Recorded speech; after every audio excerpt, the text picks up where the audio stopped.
That Sober Guy podcast contains adult content, merciless truth, and emotional nudity.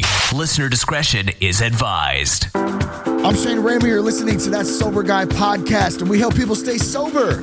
If it's your first time listening, welcome. I'm so glad that you're here today.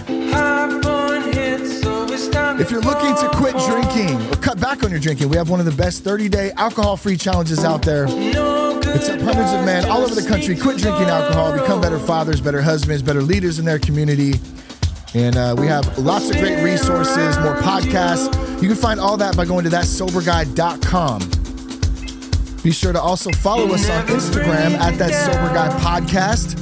Shout out to Humans Music. Always love to support those guys. So if you love the intro music, man, check those guys out. They got some great jams all the way from Canada. And speaking of greatness, I have a great guest for you today. His name is Todd Crandell. And Todd is a regular guest speaker for school districts, jail systems, detention centers, treatment facilities, organizations, businesses all over the place nationwide. And someone who's been through the depths of despair. He's battled addiction, contemplated suicide, destroyed relationships with family, with friends, and then did the work that it takes to recover and to go into recovery and to make some changes in his life. And Todd forms a strong, unique connection with his audience, and then his company, Racing for Recovery, has expanded to public speaking. They speak at triathlons, athletic departments, fitness institutions, all kinds of good stuff. And we're going to get into that today and hear a bit about Todd's story, how he kind of got to where he is today.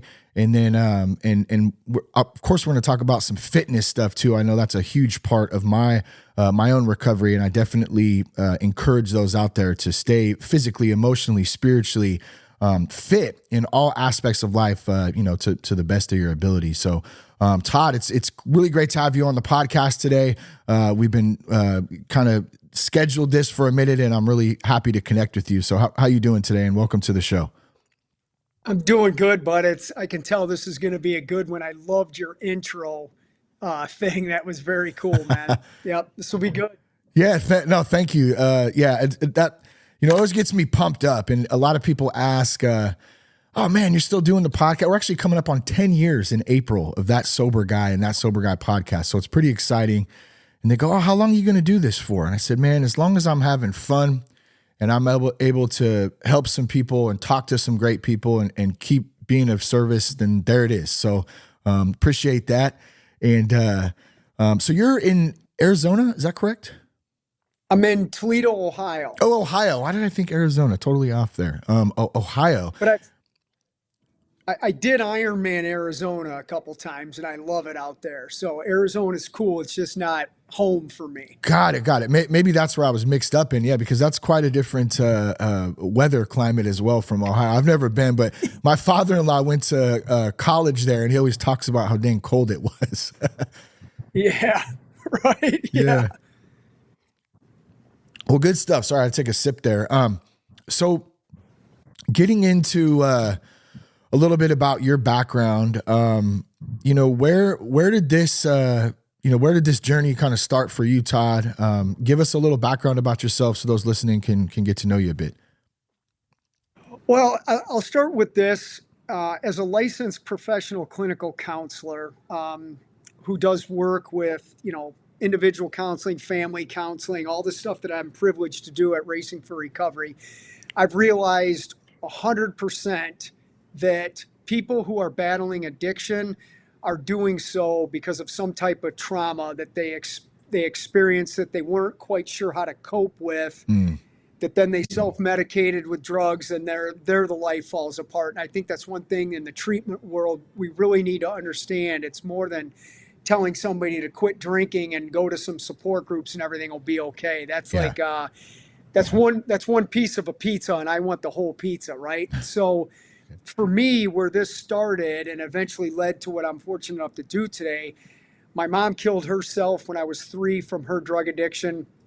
My uncle killed himself later on from his drug addiction. He was on his way to Ohio State, was in medical school, and killed himself from his choice to get involved in psychedelics. And then my aunt, she killed herself because of a food addiction. Wow. So there was 4 kids in my mom's family, and 3 of them killed themselves because of some form of self-destruction. And even the surviving aunt had a lot of food issues as well. So one would pose the question, well, what the heck was going on in that family? What help didn't get had, and so forth. So for me, that's where really my life started on the addiction journey. It definitely caused me to feel inadequate and not good enough. And over 3 decades of being sober now, I'm constantly on the journey of understanding, learning, healing, and living. Wow. Yeah, that's awesome, man. I love it. I love ending on that positive note too, because there's, there's a lot there. And seems like suicide and just to be blunt, death have came up a lot lately in the last year for my family, and just, friends and family and stuff. And then also just outward too. I hear a lot of people talking about it, particularly suicide too. And that's something that sounds like was a big part of your story, even growing up. Do you think that just being the times that we're in right now, people are more generally finding themselves isolated and depressed and having those kinds of thoughts just with the pressure of kind of everything that's happening in the world today? It's a good question, brother. Yes, there's a lot of stressors that are out there, but I think we've been stressed since mankind's been out there. I mean, even from the get-go, stressed about where we're going to find our next meal or lodging or whatever. At 57 years old, my level of sobriety is just getting me back to basics of being healthy, being grateful, being humble, empathetic to those that are hurting, and then living my best life in service. That's really what it's all about right now. Yeah. And that helps you to answer the question. I believe it helps me and other people like us to cope with life stressors more effectively. Yeah. Yeah. It definitely feels heavy at times, but I feel like too, just, and some of the things that we learn in recovery, just gratitude, number one. And I know maybe somehow gratitude kind of sounds even cheesy almost, or it could be cliche. Like I get that part of it. But I always go back to like, there's nothing more powerful than a good old fashioned gratitude list. Like, what are you grateful for? Cause it's always easy to focus on the crap that is, that we're going through, or what's not going our way, or what we don't have, or what we didn't get. That's easy to have that stuff, but to really take a step back and look at like, okay, yeah, maybe this isn't going my way right now. There's a lot of things that I've been blessed with right now. And let me focus on those. And hopefully that will help get me out of, or at least get through, some of the difficult times that I'm going through right now. Do you like that mindset? Do you have like that PMA, that positive mental attitude? You really seem like the type of guy who carries that well.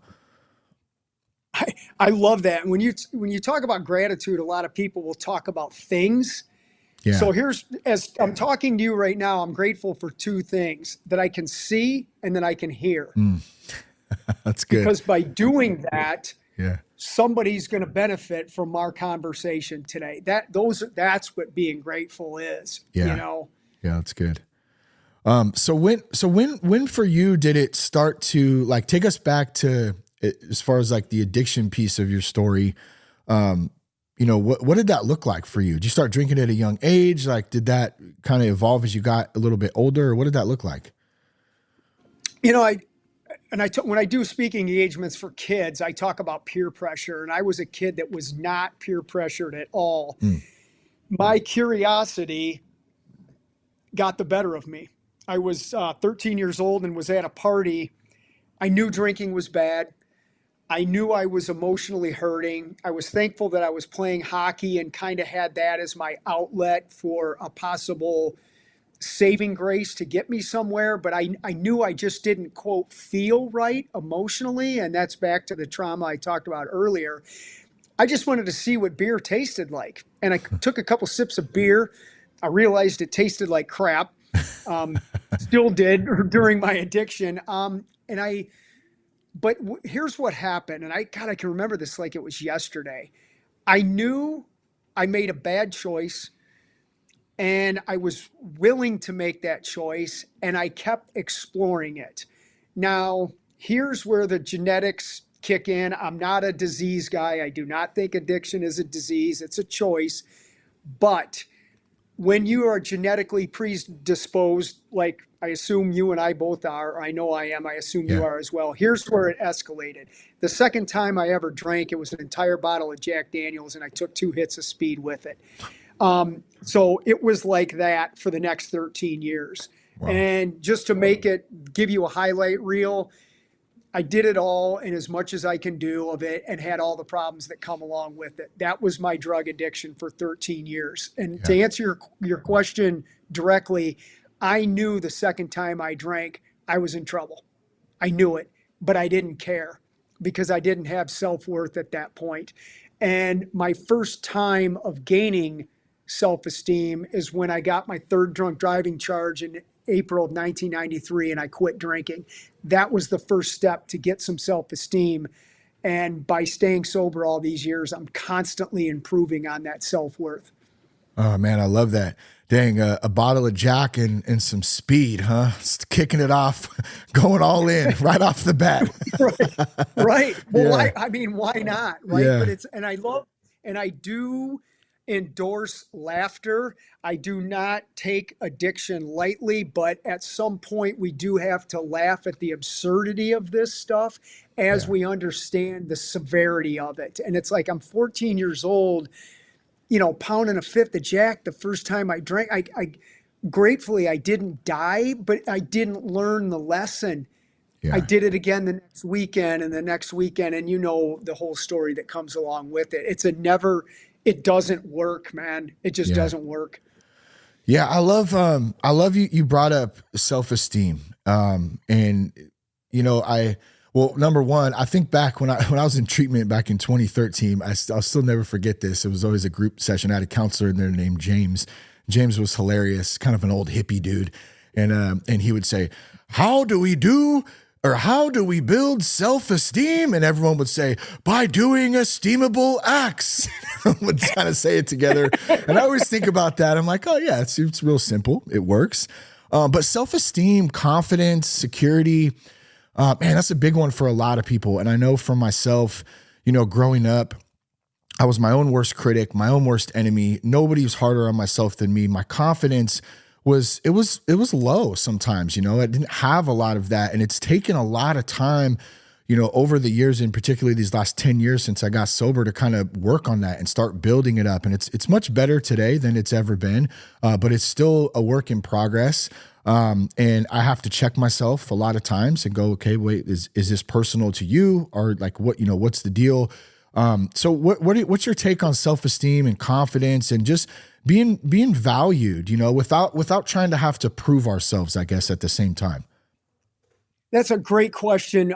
As I mentioned earlier, hockey was my saving grace. I played goalie. I guess you could say I was given the God's grace to be able to stop little black biscuits, if you will. And it's interesting because it is the only thing that gave me confidence. But because of the lack of confidence I had and my choice to use drugs, I eventually pissed that hockey thing away. And I can honestly say that you show me someone who's battling addiction, I'll show you someone that doesn't like themselves. And when you show me somebody who has made a choice to stop using drugs, I'll show you somebody that has given themselves an opportunity to like themselves. That's good. And that's an interesting process. Yeah. One that I'm still on to this day. And it's actually, and Shane, I'll bring up the corporate world. Even in my sobriety, I got into the corporate world because I was always told, hey, you got a great personality, you'll be an awesome salesman.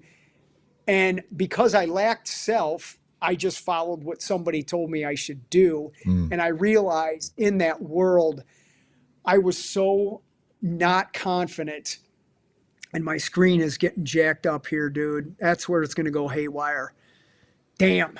Hang on a minute. Yeah, at least you can still hear me. But yeah, we have audio, so definitely good there. I'll tell you what. Could I hang up and call you back? Or Absolutely. is that going to ruin things? No, I'm just going to Let's keep do rolling. I can chop that later on. No big deal. Okay, I'll call you right back. It should fix it. Okay. Call you right back. Yep, perfect. Sorry, buddy.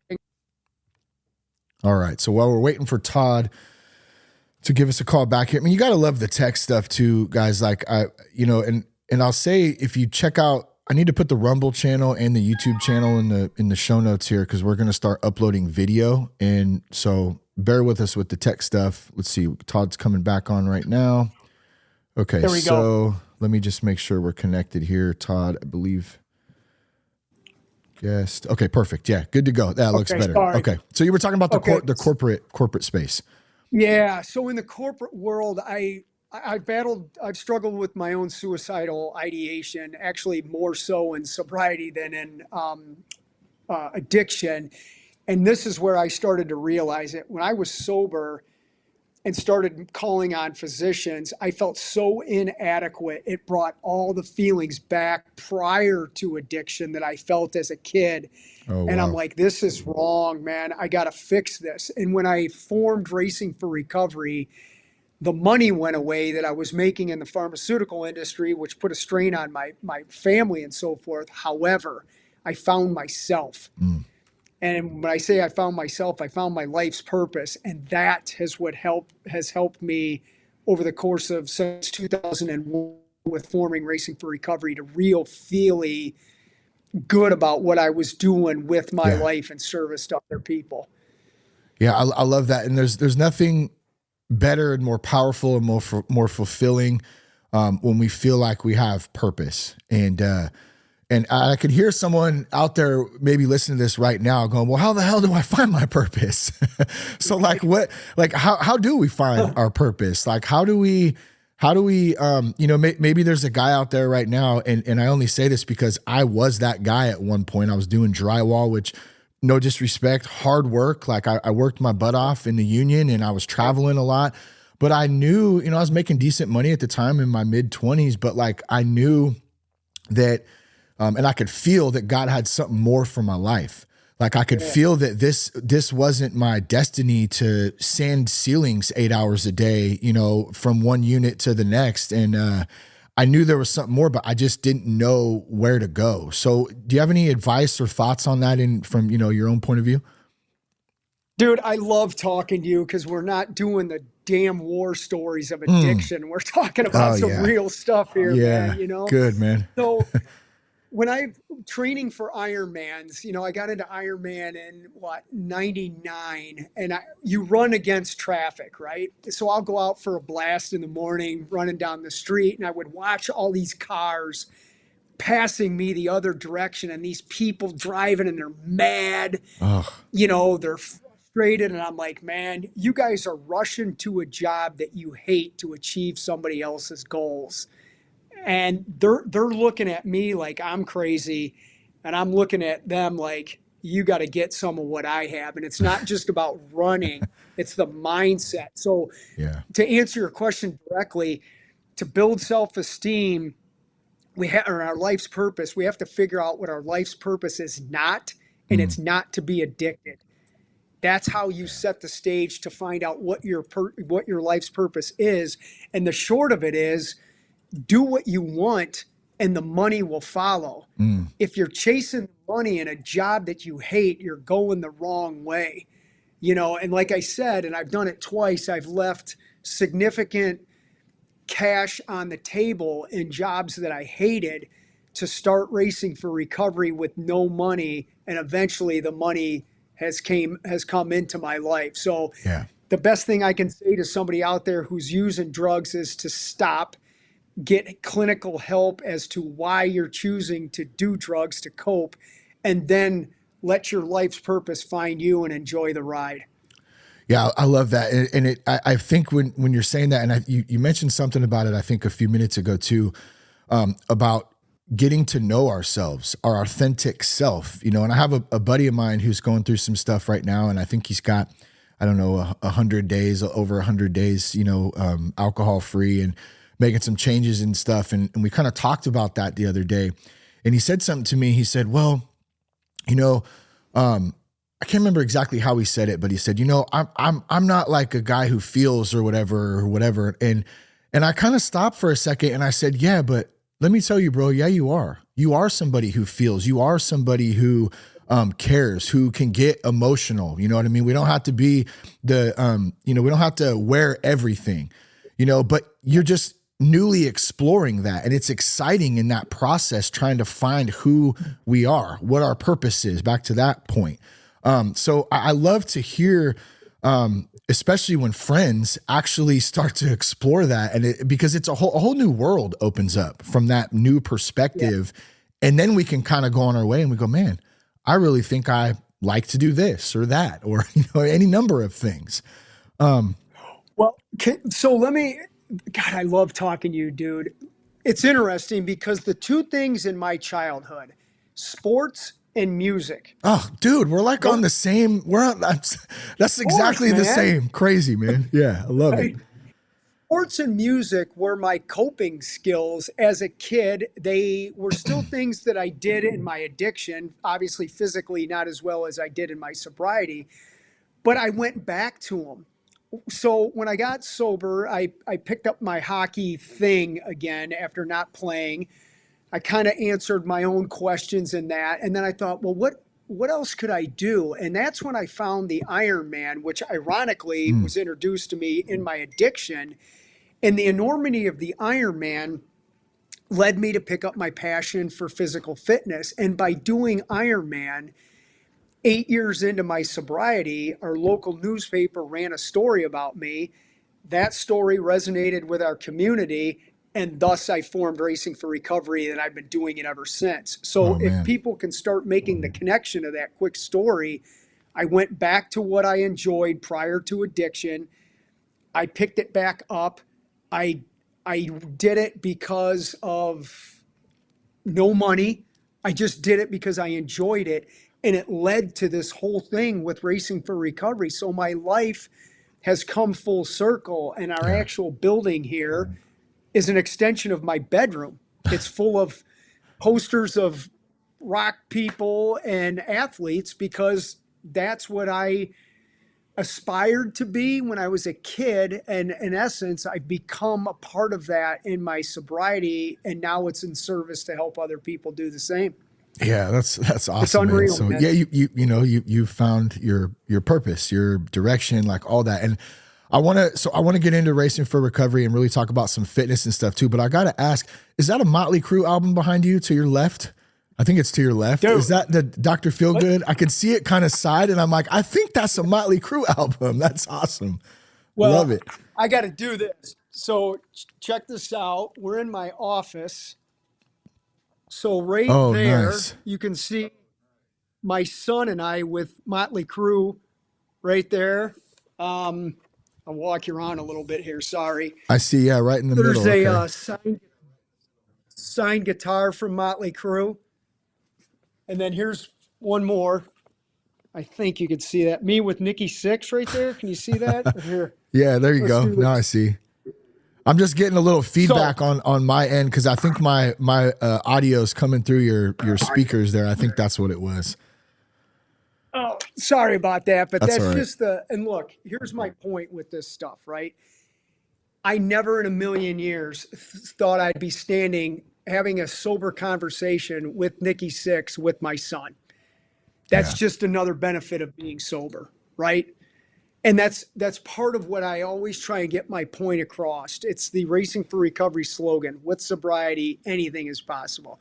You can get your family back. You can start a family. You can get educated. You can be physically fit, emotionally fit, spiritually fit. You can do anything when you quit doing drugs. Amen to that.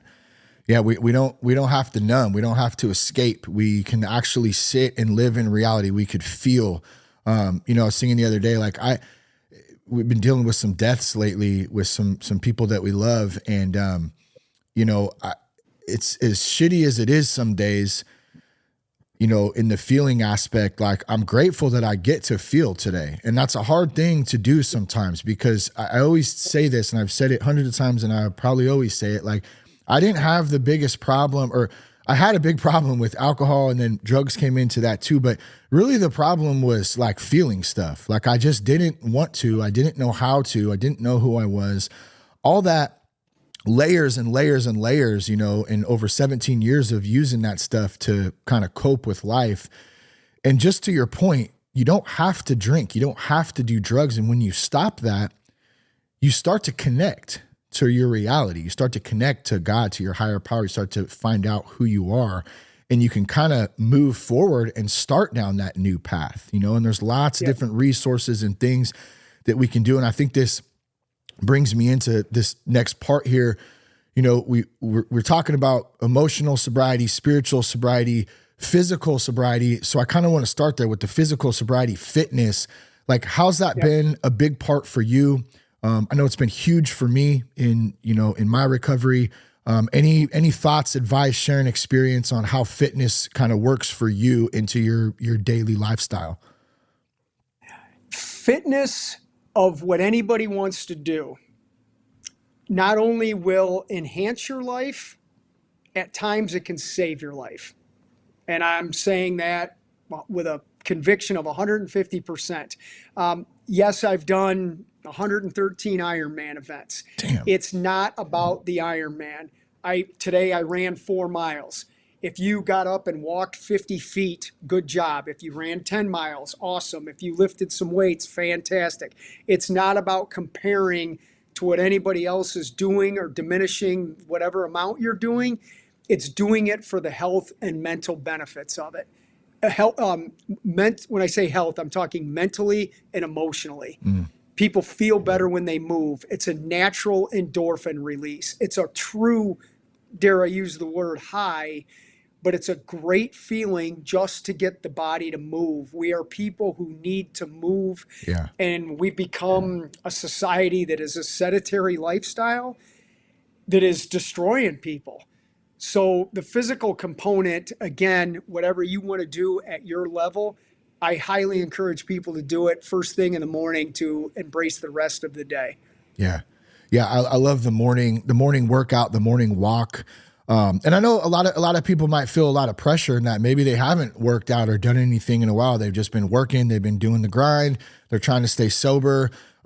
Would you agree that even just like starting to walk is a great place to start? Take your dog for a walk, or if you don't have a dog, just go on a walk a mile a night after dinner. Helps your food digest, helps kind of sit and where you're at in that space. You can think a little bit, you can pray, you can meditate, or you can just walk, you can just enjoy moving your body. I wholeheartedly concur with that too. And I'll take it a step further. We were talking about the physical stuff and being grateful. I can't tell you how many times I've done an Ironman and seen a competitor who's missing a limb.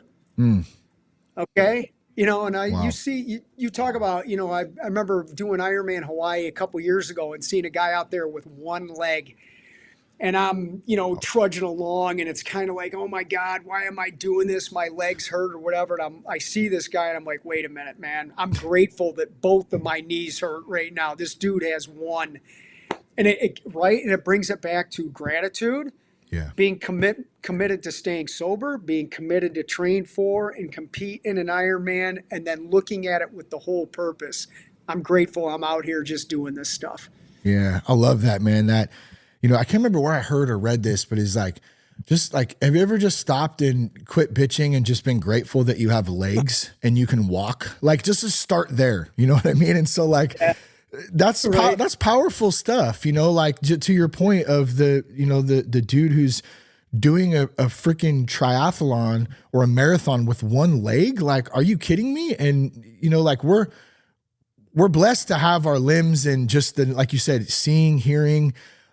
So we can start there and start putting some of those things in perspective and help take away that focus of the negative, which I feel, can be very, very powerful sometimes. I agree. I'm going to ask you a question. Yeah, please. Talking a lot about myself here, but do you know somebody who's unfortunately gotten involved in drugs and they're gone mentally? It's just not there anymore. You've got it right? Absolutely. Just that aspect, right? Yep. The fact that we can still put some sentences together and carry on a conversation that's a gift in of itself. Yeah. And then it comes back to if we've been given this gift of being sober, what are we going to do with it that not only enhances our lives, but how does that carry over to service? You're doing an awesome podcast. Yeah. Good on you. You know, that to me is really applying gratitude into what we should be doing with gratitude. It's to give it away. Love it. Yeah. Yeah. What do they say? To keep it, you got to give it away. That's the old school kind of cliche one, but it's so true. You know, it really is. All right. So we talked about some general fitness, some walks, and, you know, just how do we get started? Let's kind of switch over to, you know, the psychotic, crazy, insane dudes like, you know, us and a lot of other dudes out there who listen to this who want to push themselves till they puke. I've had a couple of those days where maybe it was a mood or something and I'm just going and I'm like, I'm not going to stop till I die.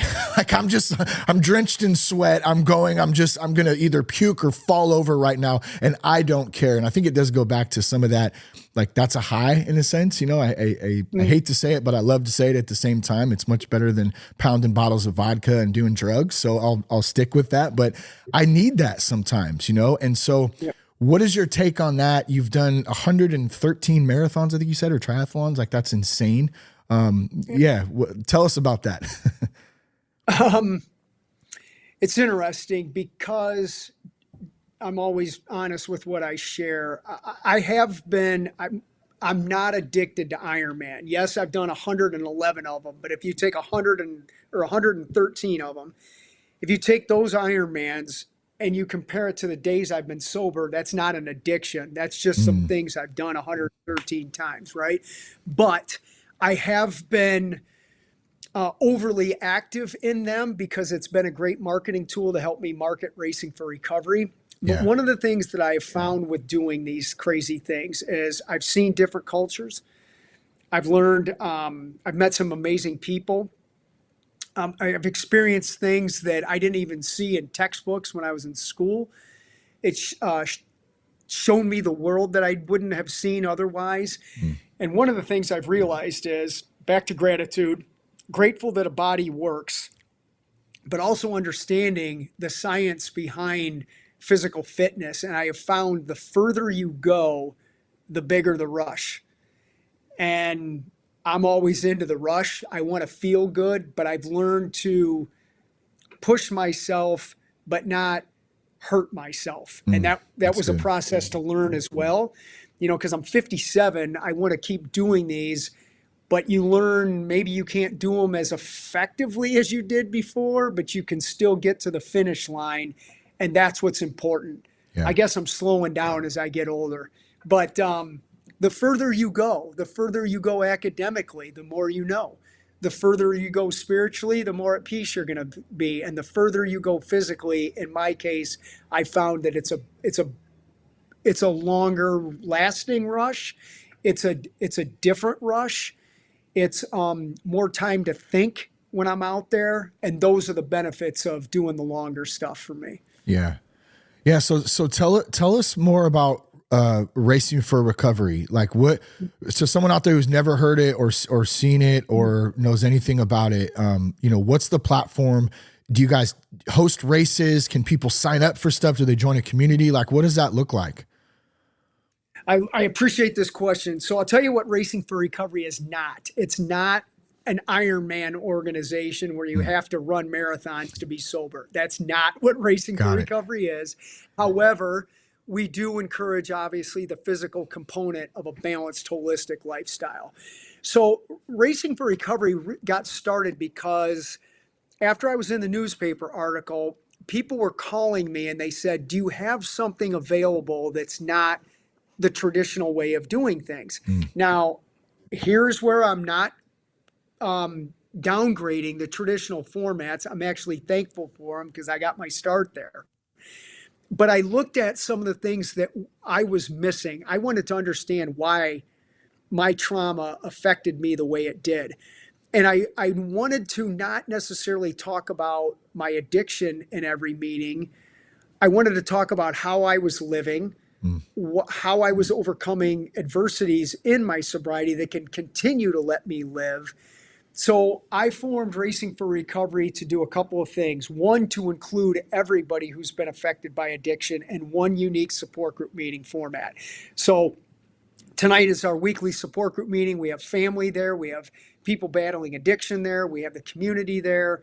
And plus, it's live streamed around the world. We're the first group to do that.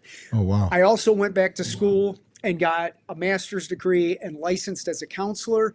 So I and we can provide clinical educational treatment. So Racing for Recovery is a fully licensed, credentialed, established, experienced program that really helps people, again, understand the impact of trauma, how to help people heal, and then allow them a platform to build a balanced, holistic lifestyle that they enjoy living. It's a big difference. Like, dude, you know as well as I do, you go to a traditional meeting and every week Jim is going to tell you how much he drank and how many cars he crashed. And I understand that. Yeah. I understand that, Jim. I'm with you. But tell me, what else are you doing? When you leave this meeting, are you happy? Yeah. Are you content in your life?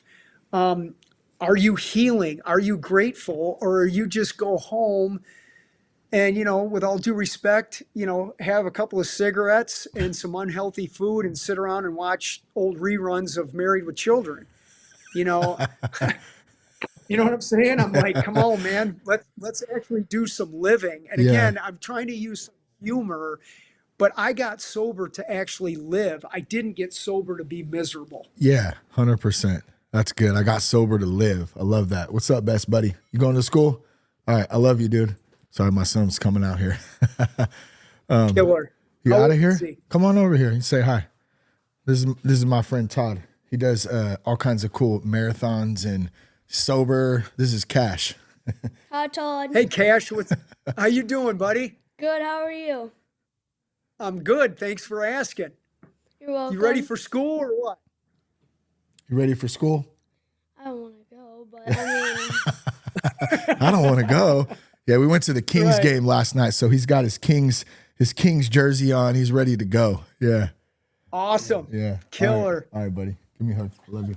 Nice meeting you, Have a dude. great day. Yeah, Todd said nice to meet you. Nice to meet you too, Todd. All right. See you, bud. Right there, dude. Right Oh, there. dude. Yeah, That's right. That's it. That's all that matters at the end of the day. I mean, that's it, dude. Being trying to be the best dad I could be. And I suck sometimes. I got to be honest at it because I'm learning as I go. But, I'm going to do the best job I can, and that's the most important thing. It's funny, like, it's kind of come up. I love this when stuff happens like this organically. I always call it the God shots. But like, for a long time in my, relation to music, as you did, like when I can remember the first concert I ever went to was a band Heart with my mom and dad took me out. I was probably like 5 or 6 years old, and I was at the Concord Pavilion or something. And I can remember being so young and watching this band just like blow the door. Like it was just so cool. They had the makeup on and it was totally like, just that whole vibe back then. And I was just a little guy. And I remember going, I want to do that. Like, I want to do that one day, and so when I think about that now, my love for music, obvious, that was one thing in my sports. I was a big baseball player, but I think what it was back then is that I wanted to be seen. I wanted to be heard. I wanted to be valued. I wanted to be, have purpose, and I wanted to share like my experience and my heart in order to maybe help people in a sense or entertain them, even in that aspect. And so for a long time I drank and, I partied and I stuff because I thought that's like what would fulfill my heart, would fulfill my soul, as being like that.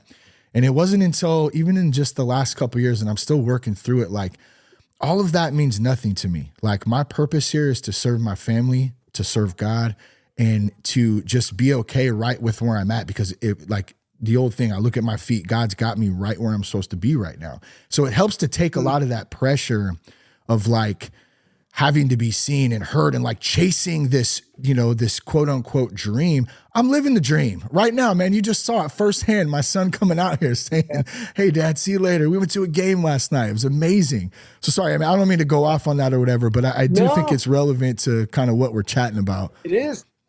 Dude, hold on a minute. I got to show you this. Look at, there's a picture with me and the Wilson sisters. Oh, no way. Oh, wow. That is cool, man. From Heart. Yeah, from Heart. Oh, Right? man. Yeah. Dang. And I remember back during doing That's cool. drugs and seeing them on MTV, and I'm like, oh my God, they're so talented or whatever. And then once again, having a sober conversation with them, Yeah. I want to bring this up with your son, Cash. Yeah. How cool is it that the cycle of addiction has stopped with you and your Amen son's to never that. going to see his dad drunk, right? Yep, 100%. That's It is. And and he tells me too, oh dad, I'm going to be sober like you. And man, that just makes me feel so good. And I love that. And my wife and I both try to set, the best example. And we're talking, I have a 13-year-old daughter too. We're very open we talk to them, about that stuff. And at the end of the day though, I think it'd be naive for me to think that like, that's 100% confident that he's never going to do that. Like he's his own person and he's going to have to make his own decisions at some point. But I just hope that, he has the best chance and we've set him up, with the best chance for success to make those decisions in, whatever moment that comes. Cause it's going to happen, peer pressure, kids, like, man, it's tough today.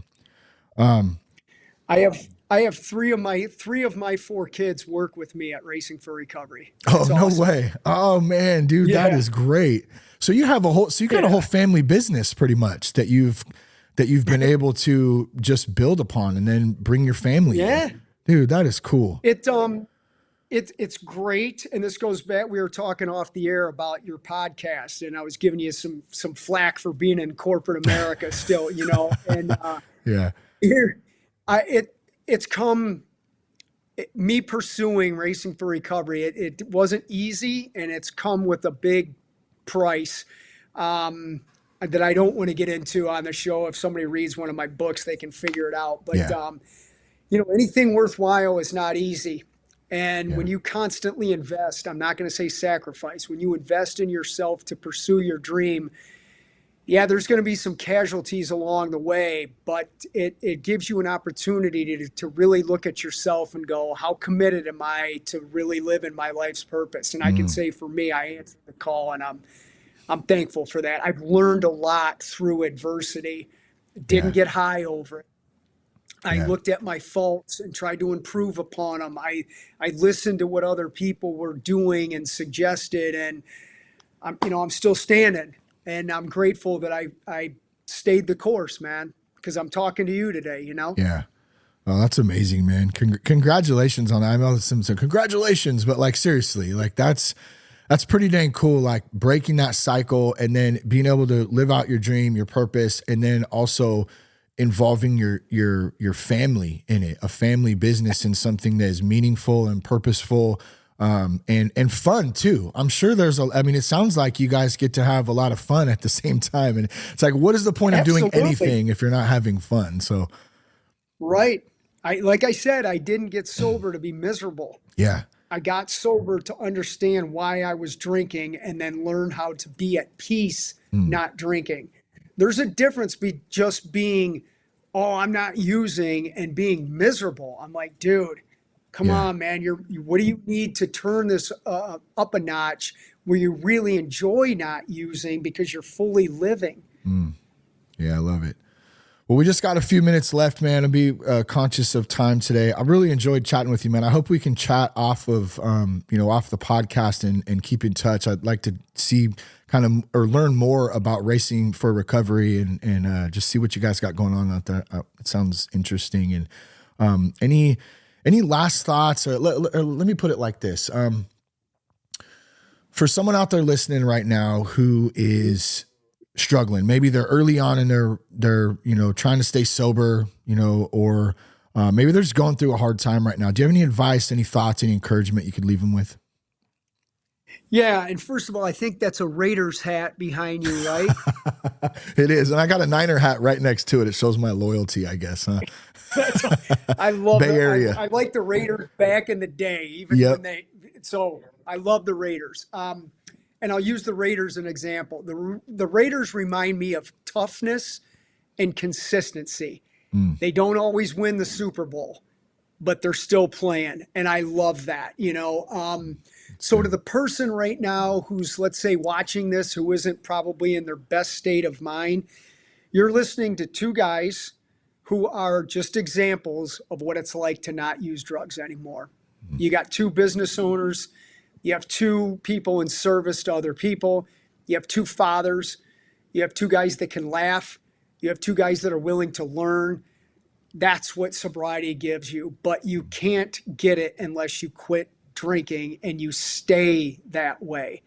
Going back to what is not working for you will never work, but staying away from it always gives you an opportunity to live the way you deserve to live. Oh man, that's good. Thank you for that. If folks want to reach out to you, you mentioned a book, you have a couple books. I didn't see that. Where can folks find the books if they want to read more? And where can they connect with you, Todd? I'm Sober Ultraman on Instagram. Check me out there. I answer all my stuff. I don't have somebody answering my messages for me. I will get back to you.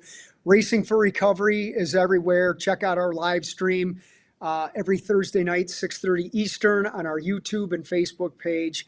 I have written 5 books. There's 3 documentaries that have been made. I'll say this. I have a feature film that's in the works that starts awesome. getting filming in July.